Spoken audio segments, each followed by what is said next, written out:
This is Coach Julia, your friendly internet strength and conditioning and weightlifting coach. If you're brand new around here, welcome. We're going to learn about weightlifting. We're going to learn about strength training.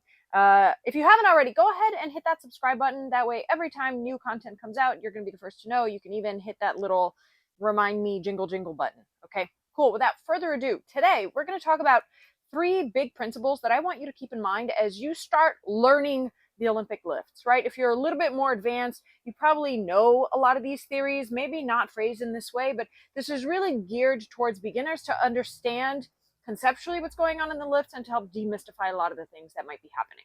So the first thing I want to address is it is not appropriate to just watch a video on YouTube and try to figure it out if you deal with the following 3 scenarios. Number 1, you have poor coordination. You have poor body awareness. Listen, that's one of those realities that a lot of us don't like to acknowledge, but it's just the truth that if you do not have a good sense of what your body is doing when you're moving, of where your body is in space relative to other things, we call that proprioception, then learning the Olympic lifts without a coach is going to be really, really challenging. These are high skill, highly coordinated athletic movements that need to have a little bit of basis of knowing how to move your body, knowing what to do with your body. So if that sounds like you and you struggle with that, then I recommend working with a coach. The second scenario where just watching a video on YouTube is not going to serve you, you probably want to find a professional, is if you deal with mobility limitations.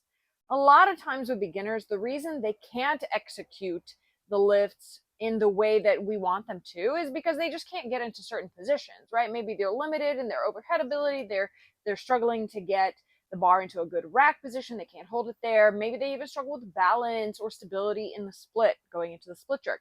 So in those instances, you want to work with somebody that's going to be able to help you quickly and seamlessly work through some of those mobility limitations before just jumping into a program.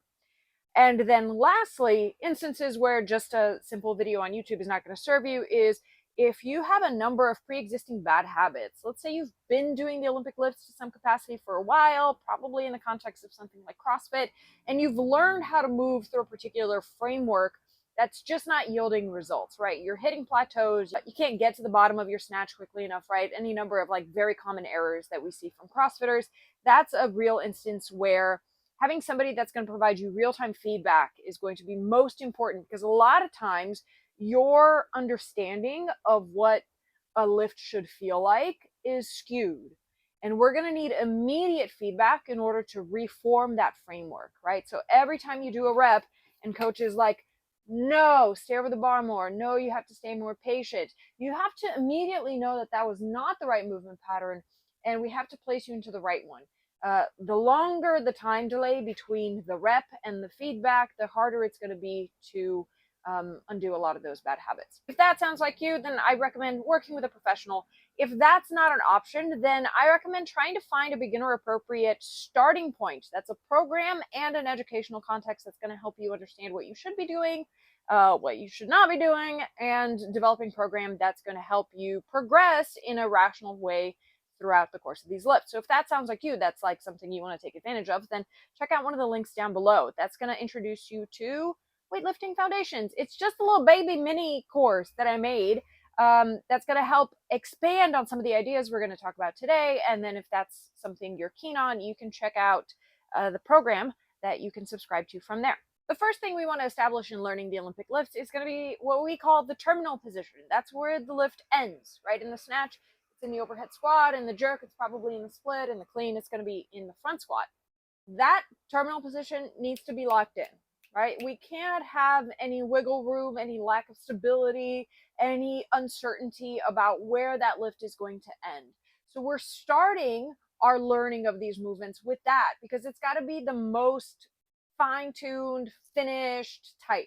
So if you struggle with that terminal position, then it's really important to include things that are going to work on that, right? That includes overhead squats, snatch balance. In the jerk, it's going to be things like press and split or jerk balance. Front squats, obviously, when we're talking about the clean, right? All those types of things that expose you to not just the positions of that terminal position, but also developing strength there is going to be really, really crucial. From there, the next thing that we want to understand, and again, this is a really, really complex phenomenon that we're going to try to simplify so that you get it a little bit better is, how do we get from what we're going to call the launch point, which is the power position in the snatch and the clean, or the bottom of the dip in the jerk, from the launch point to that terminal position as efficiently and as quickly as possible. And I emphasize quickly because weightlifting as a sport is not a strength sport. I know that it seems like it would be, but really a better demonstration of strength is going to be something like powerlifting, right? The deadlift, the squat, the bench. Weightlifting, Olympic style weightlifting, on the other hand, is really more a demonstration of power. Skill first, I'm going to say it's, especially if you're specializing in it, it's a clear demonstration of hours of working on a particular skill. But from an athletic development standpoint, it's a demonstration of power. And we can't have power. Hold on, we're going to write it down. Here we go. Power is work over a change in time, okay? The work being taking a bar from the ground to overhead in as little time as we can, right? The smaller the time is, meaning the faster you move from point A to B, from launch point to terminal position, the more power you're demonstrating. And that's really what we're trying to do in these lifts. So ways that you're going to train that are things like high block, high power, right? Things that you're going from that position we talked about, power position in the snatch, boom, straight to overhead. That's going to be really effective in developing this second phase, which is launch point to terminal position. In the jerk, it might be something like a pause jerk or maybe a concentric jerk, right? All things that we can work into programming to help you get better at going from this first starting position to the terminal position as quickly, as forcefully, as dynamically, and as powerfully as possible. And then the last thing to know in learning the Olympic lift is that everything that precedes that is just getting to the launch point with as few errors as possible, right? So when we go from below the knee, when we go from the floor, when we start the dip in the top, start loading it eccentrically, right? Come down into the dip and then go.